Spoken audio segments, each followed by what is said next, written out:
আসসালামু আলাইকুম আমার প্রিয় আপু ভাইয়ারা সবাই কেমন আছেন? আশা করছি সবাই এই গরমে ভালো আছেন এবং আলহামদুলিল্লাহ আমি ভালো আছি। তবে শরীরটা একটু খারাপ যাচ্ছে, গলা বসে গিয়েছে। এটা হয়তোবা খেয়াল করলেই দেখতে পাবেন। এত খারাপ অবস্থা হয়ে আছে। তো এনিওয়ে হাসব্যান্ড গরম থেকে কিছুটা রক্ষা পাওয়ার জন্য এখানে ৩টা তরমুজ কিনে নিয়ে এসেছে আর সেই সাথে আনা হয়েছে কাঁচা আম। কারণ আমার কাছে মনে হয় এই গরমে যদি কাঁচা আমের ভর্তা খাওয়া যায়, উফ, এটার থেকে শান্তির আর কিছু হতে পারে না। তো যাই হোক এখন হচ্ছে তরমুজটাকে আমরা খুব ভালো করে ব্লেন্ড করে নিব আর এর মধ্যে এক্সট্রা কোনো পানি বা চিনি কোনো কিছুই মিশাবো না। তবে আলহামদুলিল্লাহ তরমুজের জুসটা বেশ মজার ছিল কারণ তরমুজটা অনেক মিষ্টি ছিল। আপনারা চাইলে কিন্তু তরমুজের সাথে স্ট্রবেরিও দিতে পারেন, খুব মজা হয়, কিন্তু কখনো ট্রাই করে না থাকলে অবশ্যই ট্রাই করে থাকবেন। তো আবার আমরা আসলে ওভাবে স্ট্রবেরি পাইনি, তাই আর তো স্ট্রবেরি দিতে পারলাম না। দিলে হয়তো বা আপনাদেরকে দেখাতে পারতাম যে আসলে স্ট্রবেরি দিয়ে কালারটা যেমন সুন্দর আসে তেমনি খেতেও অনেক অসাধারণ হয়। আর বরাবরের মতো প্রত্যেকটি ভিডিওতে কিন্তু একই কথা বলছি, প্লিজ আপুরা আপনারা কিন্তু সবাই নিজেদের অনেক খেয়াল রাখবেন। বেশি বেশি করে পানি খাবেন, লেবুর শরবত কিংবা এরকম জাতীয় তরমুজ জাতীয় কোনো পানীয় যদি কোনো ফল থাকে সেগুলো খাওয়া ট্রাই করবেন। মালটার জুস কিংবা আনারসটাকেও জুস বানিয়ে খেতে পারেন।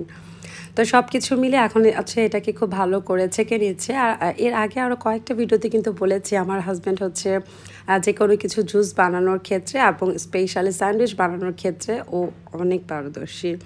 তো দেখা যায় যে জুসটা ও কেন যেন খুব ভালো বানায়। দেখা যেত যে আমি বানিয়েছি কিন্তু আমারটা কেন যেন ভালো হয়নি একই পদ্ধতিতে, কিন্তু ওরটা সেই লেভেলের মজা হয়।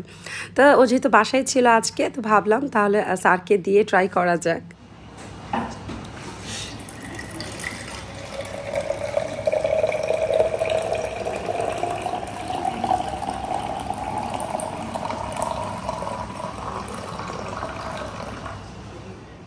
এই তো ব্যাস রেডি হয়ে গেল তরমুজের জুস, ঠান্ডা ঠান্ডা। সো এখন হচ্ছে ব্রেকফাস্টের পাশাপাশি এই তরমুজের জুসটা আমরা সবাই এনজয় করব। তো এই যে বললাম সকালবেলা গিয়েই আমার হাজব্যান্ড আসলে তরমুজ নিয়ে এসেছিল। সো আনার পরে প্রায় ১ ঘন্টার মতো এগুলোকে ফ্রিজে রাখা হয়েছিল। তো এখন হচ্ছে এটাকে জুস বানিয়ে খেয়ে নিব। তো আজকে যেহেতু আমার হাজব্যান্ড বাসায় আছে তাই আর আমার বেডরুমে বসে না, মেয়ে, হাজব্যান্ড, আমরা ৩ জন এখন টেবিল চেয়ারে বসে সুন্দর করে নাস্তাটা কমপ্লিট করে নিব। তো আমার মেয়ের নাস্তাতে ছিল হচ্ছে আজকে ওই তো ১ গ্লাস তরমুজের জুস আর সেই সাথে হচ্ছে একটা ভেজিটেবল মানে সব ধরনের সবজি দিয়ে একটা ভাজি করা হয়েছে আর রুটি।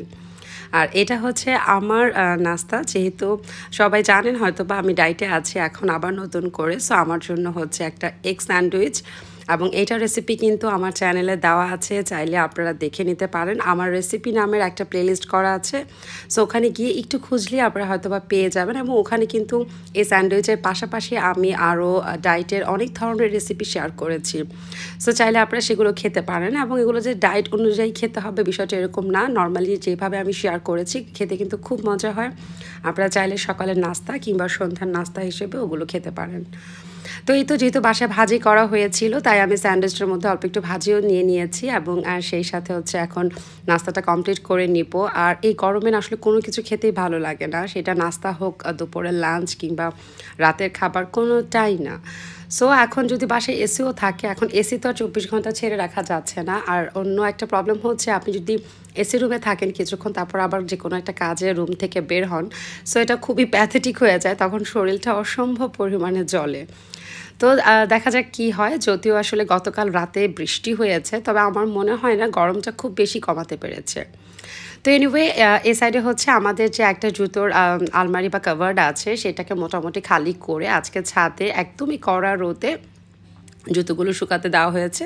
আর এই আলমারিটাতে সাধারণত আমার হাজব্যান্ড আর আমার ভাইয়ের জুতা থাকে। তো এদের দুজনের জুতা আর একটা দুটো মনে হয় আম্মুর জুতা থাকে। আর আমারটা হচ্ছে এই পাশে থাকে। এই যে এটা হচ্ছে আমারটা, মানে আমার জুতোগুলো এটার মধ্যে থাকে। তো মোটামুটি প্রায় ৪২ জোড়া জুতা হয়েছে ওদের দুজনের, সেই সাথে আমার আম্মুরও কয়েকটা ছিল। তো এগুলো সব শুকিয়ে নিয়ে আসা হয়েছে, এখন সুন্দর করে রেখে দেওয়া হবে।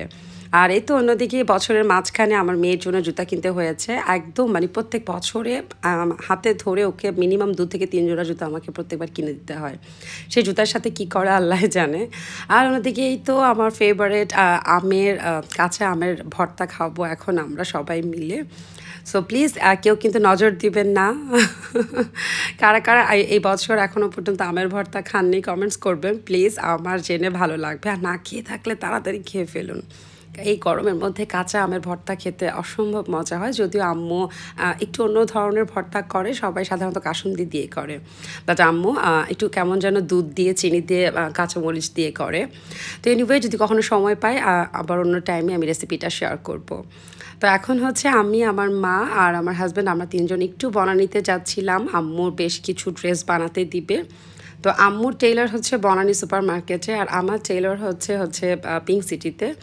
তো দুজন দুই জায়গায় বানাই। তো দেখা যাক, মানে আমার কাছে আম্মুর টেইলারের জামা সিলানোটা এতটা ভালো লাগে না, আবার আম্মুর কাছে আমার টেইলারের জামা সিলানোটা এতটা ভালো লাগে না। সো এখন জানি না। তো যাই হোক, এখন আম্মুরগুলো বানাতে দিয়ে আসবো। আম্মু এটা বরাবরই করে থাকেন, ঈদের টাইমে 1টা কি 2টো জামা বানান, তারপরে উনি আর বানান না, আর বাকিগুলো সে হচ্ছে ঠিক ঈদের পরপর এই টাইমগুলোতে বানাতে দেন। কারণ আম্মুর ধারণা হচ্ছে ঈদের টাইমে ড্রেসগুলো ওনারা নষ্ট করে ফেলেন। যদিও কথাটা সত্য, কয়েকটা ড্রেস নষ্ট করেন, যেমন আমারও কিন্তু এবার ঈদে প্রায় 2টো ড্রেসের মতো ওনারা নষ্ট করেছেন। তো যাই হোক, আমাদের তো আর এত তরস হয় না আম্মুর মতো যে আলমারিতে রেখে দিব। যদিও আমি রাখি 2-3টা ড্রেস, কিন্তু তারপরও মানে দেখা যায় যে খুব এক্সক্লুসিভ ড্রেসগুলো আমি রেখে দেই, আর নর্মাল যেগুলো সেগুলো বানাতে দিতেই হয় ঈদের টাইমে। তো এখন হচ্ছে বনানীর দিকে যাচ্ছিলাম, আর যাবার পথে এই যে কৃষ্ণচূড়া অলরেডি ফুটতে শুরু করেছে সেটা আপনাদের সাথে শেয়ার করেছি। বিশেষ করে গত বছর যারা আমার ভিডিও দেখেছেন প্রায় কিন্তু দেখেছেন যে আমি এই গাছটাকে দেখিয়েছি, এখনও তো ফুল ফুটিয়েই নেই ঠিক মতো। আর যখন ফুল ফুটবে একদম পুরো এত বিশাল বড় গাছটা না একদম ফুলে ভরে যায়, দেখতে এত ভালো লাগে। আর এছাড়াও কৃষ্ণচূড়া কিন্তু আমার খুব ফেভারিট একটা ফুলের মধ্যে পড়ে। তো যাই হোক, এখন হচ্ছে আমরা টেলারের কাছে এই তো ড্রেসগুলো নিয়ে যাচ্ছি আর কি, আমি আর আম্মু তো সুন্দর মতো হেঁটে যাচ্ছি। আমার হাজব্যান্ডেরই বেচারার কষ্ট হয়ে যাচ্ছে, যেহেতু এই ব্যাগ ভর্তি ড্রেস ছিল। আমি দেই, আম্মু কিনে, আমার ভাই দেয়, আপু দেয়, আম্মুর তো অনেক মজা। তো এরপর হচ্ছে সন্ধ্যা টাইমে বাসায় চলে এসেছে। আমার মেয়ে বায়না করেছে একটা নুডলস খাবে, আর এই গরমের মধ্যে না বারবার রান্নাঘরে যেতে কী যে খারাপ লাগে। এখন বাচ্চা মানুষ, ও চেয়েছে, নিষেধ করা তো যায় না। তো তাই ভাবলাম খুব শর্টকাটে একটা নুডলস রান্না করে দেই।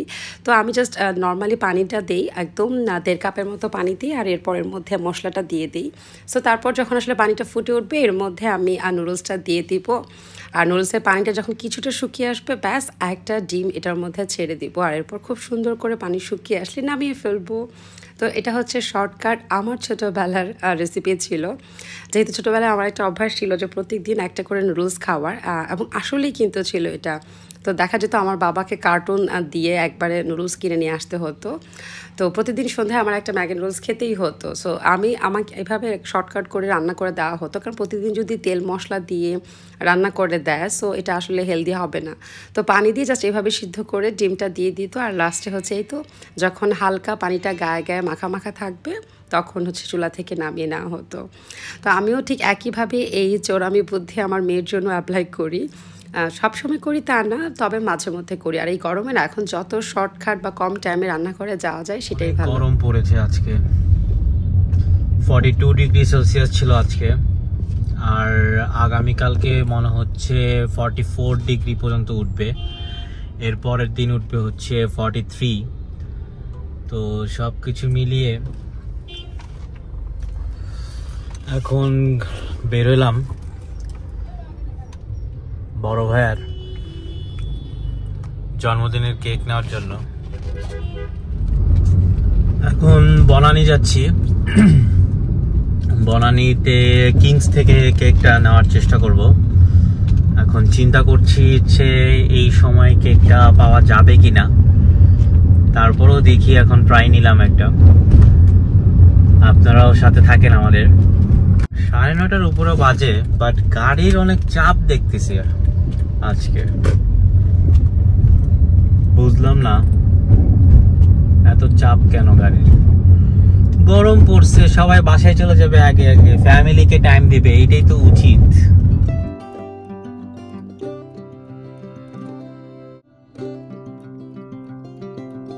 এই তো আমার জন্য আজকে একটা মকা কেক নেওয়া হয়েছে। সবসময় তো চকলেট ফ্লেভারগুলো নেওয়া হয়ে থাকে, এবার ওকে বলেছিলাম যে চকলেট ছাড়া যা পাবা তাই নিয়ে আসবা। তো এবার ও একটা মকা কেক এনেছিল। তো এই তো এখন হচ্ছে এখানে লেখা হচ্ছে হ্যাপি পয়দা দিবস।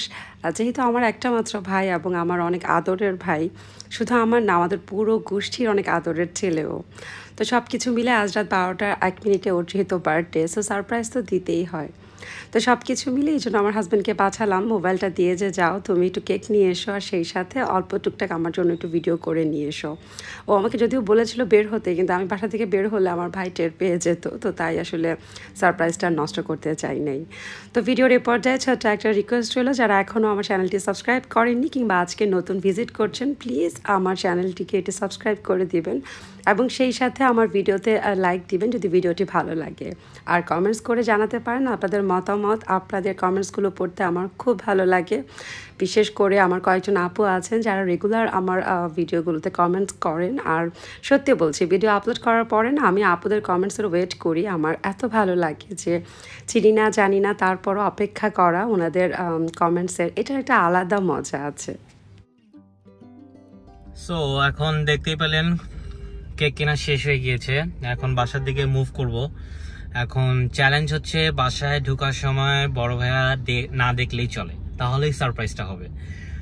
যদি দেখে ফেলে তাহলে তো আর সারপ্রাইজ হলো না। তাহলে হোপ ফর দ্য বেস্ট, দেখি আমরা চ্যালেঞ্জটা জিততে পারি কিনা। এই তো আমার হাজব্যান্ড কেকটা নিয়ে বাসার নিচে দাঁড়িয়ে আমাকে ফোন দিয়েছিল যে ও কি দরজার আশেপাশে কোথাও আছে কি না, থাকলে যেন আমি ওকে জানিয়ে দেই। তো আমিও না আসলে ঘোরাঘুরি করছিলাম যেন ও দরজার সাইডে আছে কি না, এটা পাহারা দিচ্ছিলাম ওকে। সো পাহারা দিতে গিয়ে মজাই লাগছিল। আর এছাড়া আমার কাছে মনে হয় ও একটু টের পেয়েছে যে আসলে ওর জন্য একটা কেক আনা হবেই, কারণ যেহেতু এটা প্রতি বছরই আনা হয়, সো এবার আর নতুন কি।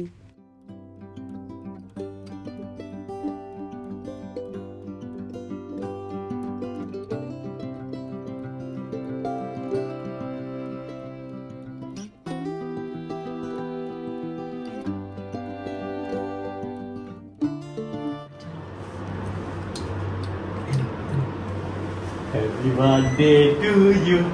Happy birthday to you. Happy birthday dear Jitu. Happy birthday to you. Happy birthday to you. তো সবাই প্লিজ ক্ষমা সুন্দর দৃষ্টিতে দেখবেন, যেহেতু বেচারা আধা নাঙ্গা ছিল আর আসলে ও ঘুমিয়ে পড়েছিল, যেহেতু আগামীকাল ওর অফিস আছে। তো আমরা যেটা করেছি, আমরা আসলে আমাদের কাছে এক্সট্রা যে চাবিগুলো থাকে সেই চাবি দিয়ে লুকিয়ে ওর বেডরুমে ঢুকিয়েছি, মানে দরজা খুলে। তো যে কারণে আসলে ও একদম কাঁচা ঘুম থেকে লাফ দিয়ে উঠেছে আমাদের চিৎকার শুনে। তো যেহেতু একটা মাত্র ভাই, প্যারা তো দিতেই পারি। তো এনিওয়ে এখন হচ্ছে কেকটা কেটে ফেলবো। আর সবাই প্লিজ আমার ভাইয়ের জন্য দোয়া করবেন, আল্লাহ যেন ওকে নেক হায়াত দান করে, সুস্থতা দান করে এবং ওর সকল মনের ইচ্ছা যেন আল্লাহ তাআলা পূরণ করেন। কারণ সত্যি আমার ভাইটা অনেক ভালো, আর এই যুগে এসে এরকম ভাই পাওয়াটা অনেক টাফ, যদিও আমি একটু ইমোশনাল হয়ে যাচ্ছি। তো আজকের মতো তাহলে এতটুকুই চাইবো আপনাদের কাছে, প্লিজ আপনারা ওর জন্য দোয়া করবেন। আজকে তাহলে যাই, দেখা হবে নেক্সট ভিডিওতে। সেই পর্যন্ত সবাই ভালো থাকবেন, আল্লাহ হাফেজ।